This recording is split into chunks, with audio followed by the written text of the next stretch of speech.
Ecology and habitat. Ecology क्या है, habitat क्या है? इकोलॉजी एक तरह से हम कह सकते हैं जितने भी जीव जंतु हैं, सजीव हैं, उनके जैविक और अजैविक, बायोटिक और अबायोटिक जो एनवायरनमेंट है उसके साथ इंटरैक्शन या पारस्परिक संबंधों का अध्ययन जो है वो पारिस्थितिकी इकोलॉजी कहलाता है। यानी कि जो सजीव हैं, जिनको हम आबादी कह सकते हैं, समुदाय कह सकते हैं, इन सब का वैज्ञानिक ढंग से, यानी कि जीवों के समूह का जो है वैज्ञानिक ढंग से अध्ययन ही इसके अंतर्गत किया जाता है। अब जैसा कि नाम है इकोलॉजी, इकोस, या इसको कह सकते हैं ओइकोस, जिसका अर्थ होता है घर, और लोगोस का मतलब स्टडी, अर्थात जो हमारे चारों तरफ वातावरण है और जिसमें हम रहते हैं वो हमारा एक तरह का घर होता है, और उसी का अध्ययन जो है वो इकोलॉजी कहलाता है, अर्थात जीवों के प्राकृतिक आवास का अध्ययन। इस शब्द का सर्वप्रथम प्रयोग रिटर ने 1868 में किया, शब्द का प्रयोग, और शब्द का अर्थ सर्वप्रथम ई हैकल ने 1869 में दिया। अब इकोलॉजी को लेकर अलग अलग जोग्राफर्स ने अलग अलग जो है डेफिनेशंस दी। जैसे ई हैकल ने 1869 में जो डेफिनेशन दी वो इस तरह से थी: किसी भी जंतु के संपूर्ण कार्बनिक और अकार्बनिक वातावरण के आपसी संबंध को पर्यावरण कहते हैं। यानी कि जो भी हो उसका बायोटिक और अबायोटिक, यानी कि ऑर्गेनिक और इनऑर्गेनिक एनवायरनमेंट जिसको कहा, और आपस में उनका संबंध, उसी को पर्यावरण कहा, और वही इकोलॉजी कहलाता है। 1927 में चार्ल्स ऑल्टिन, उन्होंने जो डेफिनेशन दी, वैज्ञानिक प्राकृतिक अध्ययन ही जीवों का वैज्ञानिक प्राकृतिक अध्ययन ही पर्यावरण है। इसी तरह से 1936 में टेलर ने जो डेफिनेशन दी, समस्त जीवधारी और उनके संपूर्ण वातावरण के संबंधों का अध्ययन पर्यावरण है। 1949 में अली ने डेफिनेशन दी, वो इस तरह से थी: परिस्थितिकी उस विज्ञान को कहते हैं जिसमें मोटे तौर पर हम जीवधारियों और उनके पर्यावरण, जिसमें सभी भौतिक व जीवित वातावरण सम्मिलित है, के आपसी आदान प्रदान की प्रक्रिया तथा विभिन्न जातियों के अंतर व अंतरजातीय संबंधों का अध्ययन ही को ही इन्होंने इकोलॉजी कहा। 1970 में फिलिप्स हैंडलर ने डेफिनेशन इकोलॉजी की इस तरह से दी: परिस्थितिकी जीवों तथा उनके पर्यावरण से संबंधों का विज्ञान है। 1972 में टर्क एंड विट्स ने जीवित तंत्रों तथा पर्यावरण के बीच के संबंधों का अध्ययन को जो है इकोलॉजी बताया। चूँकि पारिस्थितिकी जीव समूह के जैविक अध्ययन स्थलों, समुद्रों तथा अलवणीय जल के प्रकार्यात्मक प्रक्रमों से विशेष रूप से संबंधित हैं। यानी कि जीव समूह जहाँ भी रहते हैं, चाहे वह स्थलों पर रहे, समुद्रों में रहे, मैराइन वाटर में रहे, तो उनके जो प्रोसेसेस चलते रहते हैं वो सब इकोलॉजी से संबंधित है। ऑर्डर ने जो डेफिनेशन दी, प्रकृति की संरचना तथा कार्य का अध्ययन ही पारिस्थितिकी है। अतः संक्षेप में कहें, पारिस्थितिकी को पर्यावरण जीवशास्त्री भी कह सकते हैं, एनवायरमेंटल बायोलॉजी भी कह सकते हैं। लेकिन मूल उद्देश्य के लिए चैम्बर शब्दकोश 1972 में जो डेफिनेशन दी वो इस तरह से थी: जंतुओं और पौधों या जनसंख्या या संस्थाएं और उनके पर्यावरण के आपसी संबंधों के अध्ययन को ही पारिस्थितिकी यानी कि इकोलॉजी कहते हैं। ये तो थी डेफिनेशंस जो कि विभिन्न जोग्राफर्स ने दी। अब इसको इकोलॉजी को अध्ययन की दृष्टि से इसके दो भाग किए गए। एक को कहा गया ऑटेकोलॉजी, दूसरे को सिंकेकोलॉजी,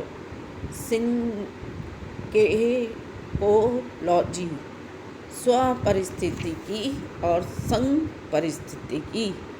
ऑटेकोलॉजी यानी कि इसमें क्या होता है, किसका अध्ययन किया जाता है, किसी भी जो भी जीव जंतु होता है या पौधे की है वो एक ही जाति के होते हैं और उनका वातावरण अलग अलग होता है, अर्थात जाति विशेष के अध्ययन को प्रधानता दी जाती है। यानी कि इकोलॉजी में दो भागों में डिवाइड कर दिया गया, स्वपरिस्थितिकी और संघ परिस्थितिकी। स्वपरिस्थितिकी में एक ही जाति के जो है समूह होते हैं और उनका वातावरण अलग अलग होता है, अतः जाति विशेष के अध्ययन को महत्व दिया गया। संघ परिस्थितिकी में किसी एक विशेष वातावरण में विभिन्न प्रकार के जो जीव जंतु और पेड़ पौधों निवास करते हैं उनका सामूहिक रूप से अध्ययन किया जाता है।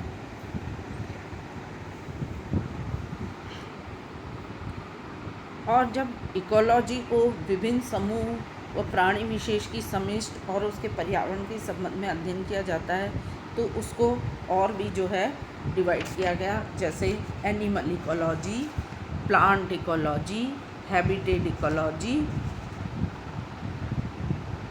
बायोजोग्राफी, कंजर्वेशन इकोलॉजी, इस तरह से डिवाइड किया गया। तो जो एनिमल इकोलॉजी है उसमें जंतुओं का पर्यावरण के साथ संबंधों का अध्ययन किया जाता है। अध्ययन में यानी कि इसकी स्टडी में, एनिमल इकोलॉजी की स्टडी में जंतुओं को प्रधानता दी गई। तो इसमें एनिमल इकोलॉजी में फिर जो है डिवाइड किया गया मैमेलियंस इकोलॉजी, एवियन इकोलॉजी। मैमेलियंस में यानी स्तनधारी जो जीव जंतु होता है उनके पर्यावरण के साथ इंटरेक्शन, पक्षियों का अपने पर्यावरण के साथ इंटरेक्शन, कीटों का इंसेक्ट इकोलॉजी, इसी तरह से पैरासाइट यानी परजीवी इकोलॉजी, फिर रहती है ह्यूमन इकोलॉजी। तो इन जो है एनिमल इकोलॉजी को अलग अलग जातियों के हिसाब से इसको डिवाइड किया गया। इसी तरह से प्लांट ज्योग्राफी यानी पौधों का अपने पर्यावरण के साथ संबंधों का अध्ययन ही जो है ये प्लांट इकोलॉजी कहलाता है। इसमें पौधों को प्रधानता दी गई है और इसको भी जो है छोटे छोटे उप विभागों में बांटा है, जैसे वन परिस्थितिकी, forest ecology, grassland ecology, algae ecology, microbial ecology. ये जो है प्लांट्स के छोटे छोटे जो है सूक्ष्म जीव, शैवाल, घास, वन, इन सब की जो है इकोलॉजी जो है अलग, क्योंकि इनके पर्यावरण जो है अलग अलग तरह के होते हैं और उसमें उसको डिवाइड किया गया। अब आता है हैबिटेट इकोलॉजी। हैबिटेट इकोलॉजी यानी कि जैव मंडल के विभिन्न आवासीय स्थलों का अध्ययन। इसके अंतर्गत किया जाता है। यानी कि जीव जो है विभिन्न आवास गृहों में या विभिन्न पर्यावरण में रहते हैं, अतः इसके आधार पर भी इसको कई जो है उप विभागों में विभाजित किया गया, जैसे marine ecology, fresh water ecology, terrestrial ecology और एस्चुराइन इकोलॉजी। यानी कि स्थल पर रहने वाले जीव जंतु, पेड़ पौधे, जो है एस्चुरियन यानी कि जहाँ पर नदी और समुद्र मिलते हैं उस जगह पर रहने वाले जीव जंतु, फ्रेश वाटर के जीव जंतु, पेड़ पौधे। मैराइन की इकोलॉजी, मैराइन में यानी कि अलवणीय जलों में, समुद्र में, महासागरों में रहने वाले जीव जंतु और पेड़ पौधों की स्टडी जो है, उनके वातावरण के साथ जो है इंटरेक्शन जो होता है और उससे जो इकोलॉजी डेवलप होती है उसका अध्ययन। तो इस तरह से जो है बांटा गया।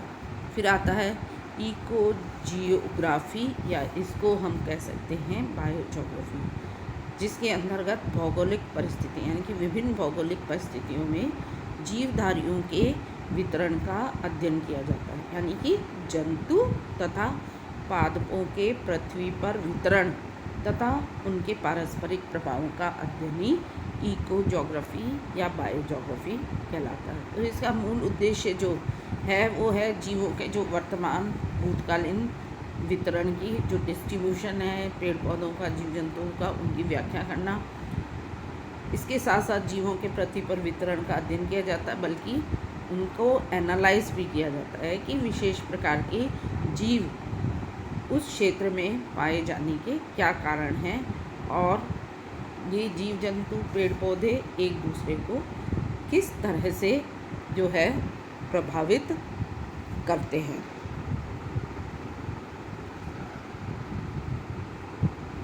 कंजर्वेशन इकोलॉजी विभिन्न प्राकृतिक साधनों जैसे कि जल, वायु, मिट्टी, खनिज, जीव जंतु आदि का जो है संरक्षण पूर्ण सदुपयोग जो है के अध्ययन को ही कंजर्वेशन इकोलॉजी कहा जाता है। प्रोडक्शन इकोलॉजी यानी कि प्राकृतिक साधनों का उत्पादन बढ़ाने के उपायों का अध्ययन जो है प्रोडक्शन इकोलॉजी में किया जाता है। रेडिएशन इकोलॉजी जीवधारी जो हैं पेड़ पौधे, जीव जंतु और उनके वातावरण पर जो है रेडिएशन के क्या क्या इफ़ेक्ट्स होते हैं उसकी स्टडी जो है रेडिएशन इकोलॉजी में की जाती है। टैक्सोनॉमी इकोलॉजी जीवधारियों के वर्गीकरण पर पारिस्थितिकी का प्रभाव, यानी कि इनको अलग अलग जो है अलग अलग तरीके से क्लासीफाई करके पेड़ पौधे, जीव जंतुओं का जो है अध्ययन किया जाता है। तो उस क्लासिफिकेशन पर जो है वहाँ की इकोलॉजी का क्या इफ़ेक्ट होता है उसका अध्ययन टैक्सोनॉमी इकोलॉजी में किया जाता है। ह्यूमन इकोलॉजी मानव परिस्थिति की विशेषता का अध्ययन जो है ह्यूमन इकोलॉजी में करते हैं। स्पेस इकोलॉजी जीवधारियों पर अंतरिक्ष के वातावरण के प्रभावों का अध्ययन जो है वो स्पेस इकोलॉजी में किया जाता है। पैलियो इकोलॉजी जीवाश्म परिस्थितिकी, पैलियो इकोलॉजी इसमें जीवधारियों के वातावरण का अध्ययन किया जाता है, उस वातावरण का जो आज से लाखों वर्ष पूर्व भूमंडल पर पाया जाता था और उसमें जो है विभिन्न जीव जो है निवास करते थे और आज जो है वो विलुप्त हो गए। तो उस टाइम पे कैसी कंडीशंस थी, कैसा एनवायरनमेंट था, उसका अध्ययन किया जाता है। इसी तरह से केमिकल इकोलॉजी यानी कि विभिन्न जीवधारियों द्वारा विशिष्ट रासायनिक पदार्थों के अनुकूलन और रासायनिक प्राथमिकता का अध्ययन इसके अंतर्गत किया जाता है। पैडो इकोलॉजी भूमि के विशिष्ट गुणों जैसे क्षारीयता, अम्लता, खनिज क्षमता तथा जैविक घटक आदि का अध्ययन पैडो इकोलॉजी यानी कि मिट्टी से संबंधित जितने भी उसके कैरेक्टर्स हैं उनका अध्ययन इसके अंतर्गत किया जाता है। एनर्जी इकोलॉजी जितने भी इकोसिस्टम है उसमें ऊर्जा का प्रवाह होता है उसकी स्टडी जो एनर्जी इकोलॉजी में की जाती है। पॉल्यूशन इकोलॉजी यानी कि प्रदूषण के कारण प्रभाव और निदान के उपायों का अध्ययन किया जाता है। तो ये हमारा इकोलॉजी क्या है, कितने भागों में डिवाइडेड है, कौन कौन सी जो है इसकी ब्रांचेस है, इसके बारे में आज हमने स्टडी की। Thank you.